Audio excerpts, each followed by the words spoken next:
আসসালামু আলাইকুম। জোনাকি ফ্যাশনের আরেকটা ব্লগে আপনাদের সবাইকে স্বাগতম। তো গত 2-3 দিন ধরে কাপড়ের সন্ধানে আমরা বিভিন্ন জায়গায় ছুটে বেরিয়েছি এবং আমার হাজব্যান্ড যেহেতু পুলিশে জব করে, তার অনেক বেশি ডিউটির প্রেশার থাকে। তারপরেও ডিউটির ফাঁকে তাকে নিয়ে চলে গেছিলাম কাপড়ের নতুন সন্ধান করতে। আর বেচারা অনেক ক্লান্ত ছিল, তবুও আমার সাথে এই কাজগুলো করতে সে বরাবরই স্বাচ্ছন্দ্য বোধ করে।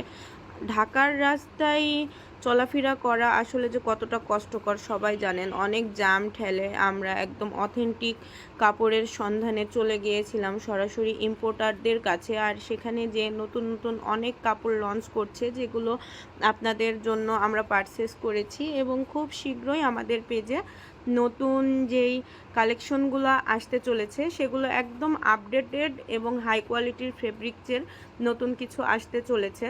তো আমরা যখন কোনো কাপড় কিনতে যাই তখন সবচেয়ে যেটাকে প্রাধান্য দিই সেটা হচ্ছে কাপড়ের গুণগত মান এবং কাপড়ের হচ্ছে যে টেক্সচার, কোয়ালিটি, রং, গ্যারান্টি, এগুলো সব কিছুকেই আসলে বিবেক বিবেচনা করে আমরা সবচেয়ে বেস্টটা খুঁজে বের করার চেষ্টা করি। এই কারণে আমরা বিভিন্ন জায়গায় ছুটি।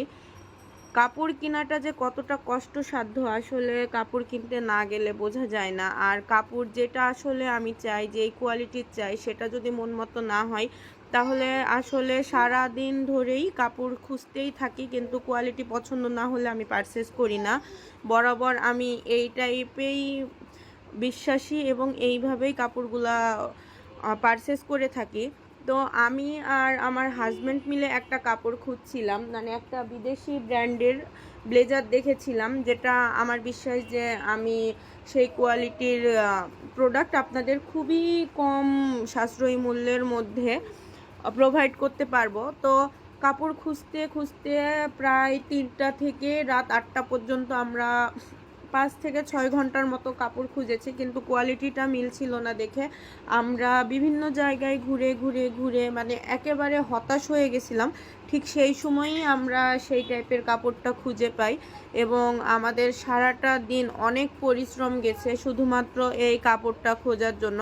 অ্যাট লাস্ট আমরা কাপড়টা পেয়েছি। আর অরিজিনাল কাপড়টা পেয়ে আসলে মন থেকে খুবই ভালো লাগছিল যে আপনাদের যেই টাইপের কোয়ালিটি প্রোভাইড করতে চেয়েছিলাম ঠিক সেই টাইপের কোয়ালিটি হয়তো বা আপনাদের জন্য সামনে নিয়ে আসতে যাচ্ছি।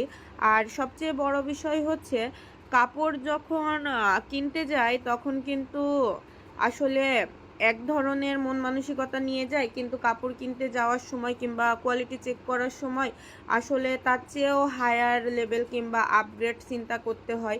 তো এইভাবেই প্রচণ্ড জ্যাম, আমরা যেদিন যাই এত বেশি জ্যাম ছিল যে প্রায় কাপড় কিনে আসার পথে 3 থেকে 4 ঘন্টা আমাদের জ্যামে আটকে থাকতে